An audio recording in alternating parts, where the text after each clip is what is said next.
रावणारि जसु पावन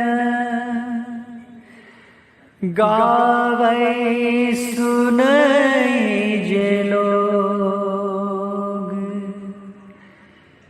राम भगति दृढ़ पावै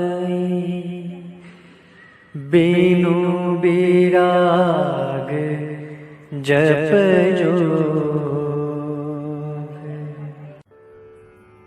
बोलिए सियावर रामचंद्र भगवान की जय। पवन सुत वीर हनुमान जी महाराज की जय। आइए मानस गंगा सत्संग में चल रहे श्री हनुमान चरित्र के पावन और मंगलमय प्रसंगों में आगे हम प्रवेश करते हैं। श्री हनुमान जी महाराज ने फल खाने के पश्चात अशोक वाटिका के वृक्ष तोड़ने लगे। श्री हनुमान जी महाराज ने विचार किया कि जिसका फल हमने खाया है उसको भी कुछ अच्छा फल प्राप्त होना चाहिए, रावण का भी कल्याण होना चाहिए। हनुमान जी को लगा कि जब अशोक वाटिका उजाड़ने से रक्षक गण आकर के रावण को सूचना देंगे और हमको बांध करके जब रावण के पास ले जाएंगे तब रावण के पास चलकर कुछ वार्तालाप हम उससे करेंगे और रावण को उसकी परम हित की बात कह देंगे। इसलिए हनुमान जी अशोक वाटिका उजाड़ने लगे। वहां बहुत से योद्धा रक्षक थे। उन्होंने जब वृक्ष उखाड़ते हुए हनुमान जी को देखा तो वे उन्हें मारने लगे। श्री हनुमान जी को बहुत क्रोध आया। हनुमान जी ने उनमें से कुछ का तो वध ही कर डाला। जो शेष रहे वे दौड़े हुए रावण के पास गए और उन्होंने रावण को जाकर के पुकारा। रहे तहाँ बहु भट रखवारे, कछु मारे कछु जाई पुकारे। जो भी हनुमान जी से युद्ध करने आया हनुमान जी ने उसका वध कर डाला। जो प्रधान योद्धा थे उनका हनुमान जी ने वध कर दिया और जो शेष योद्धा रहे वे डरकर अपने प्राण बचाकर भागे और उन्होंने रावण को जाकर यह सूचना दी। नाथ एक आवा कपि भारी, तेहि अशोक वाटिका उजारी। रक्षकों ने रावण के पास जाकर कहा कि हे नाथ, एक भारी बलवान वानर यहाँ आया है। उसने अशोक वाटिका उजाड़ डाली है। उसने फल तो खाए ही साथ ही वृक्ष भी उखाड़े और रक्षकों को मसल के पृथ्वी पर गिरा दिए। उस अकेले वानर ने इतना बड़ा उत्पात यहाँ मचा दिया है। समस्त रक्षकों का वध उसने कर दिया है। रावण की बहुत सी बाग वाटिकाएं थी, इसलिए सेवकों ने अशोक वाटिका कहकर नाम भी बदलाया। यह रावण की प्रिय वाटिका थी और उसका उजड़ना सुनकर रावण को क्रोध आ गया।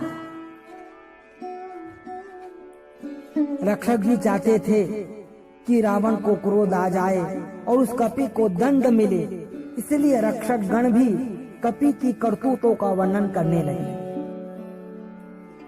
रक्षकों ने कहा कि नाथ, उस वानर को आप ऐसा वैसा साधारण वानर ना समझिएगा, वह अकेला ही सब पर भारी है।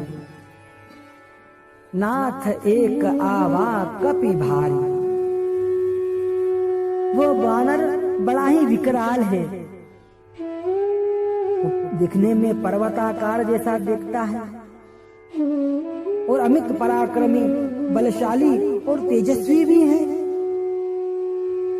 उस अकेले वानर ने ही हजारों वृक्षों के फल अकेले ही खा लिए।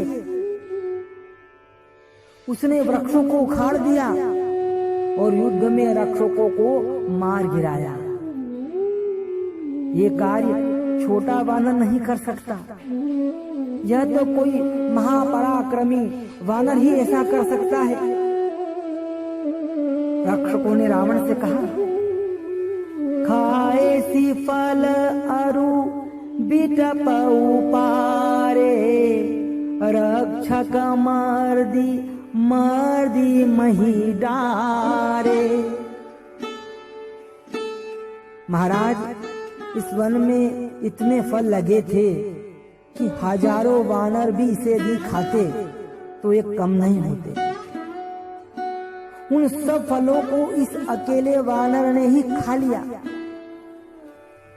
और साथ ही सभी वृक्ष उखाड़ भी डाले। रक्षकों को अपने हाथों से ही मसल कर पृथ्वी पर गिरा दिया। यह सुनकर रावण को क्रोध आ गया और रावण ने अनेक योद्धा अशोक वाटिका में भेजे। उन्हें योद्धाओं को अपने पास आता हुआ देख करके श्री हनुमान जी ने बड़ी जोर से गर्जना की। सुनु रावण पठये भट नाना, तिन्हि देखी गरजेऊ हनुमाना। रावण ने जब सुना कि वानर असाधारण है तो उसने अनेक प्रकार के युद्ध कला में कुशल पराक्रमी रक्षकों को भेजा। श्री हनुमान जी महाराज किसी बहुत ऊंचे वाटिका की प्राचीर पर बैठे हुए थे और दूर से ही उन्होंने युद्ध के करने के लिए आते हुए योद्धा को देख लिया और योद्धाओं को देखते ही हनुमान जी प्रसन्न हो गए और उन्होंने उत्साह पूर्वक बड़े जोर से गर्जना की। सियावर रामचंद्र जी की जय, महाबलवान लखन लाल जी की जय। और श्री हनुमान जी की गर्जना का प्रभाव इतना है कि कई राक्षस गण तो भय के मारे ही त्रस्त हो गए। और किस प्रकार से अब हनुमान जी उनसे युद्ध करते हैं, कल हम पुनः इस कथा में श्रवण करेंगे। आज इतना ही। भाव से भगवान की जय जयकार करते हुए बोलिए सियावर रामचंद्र भगवान की जय। पवन सुत वीर हनुमान जी महाराज की जय।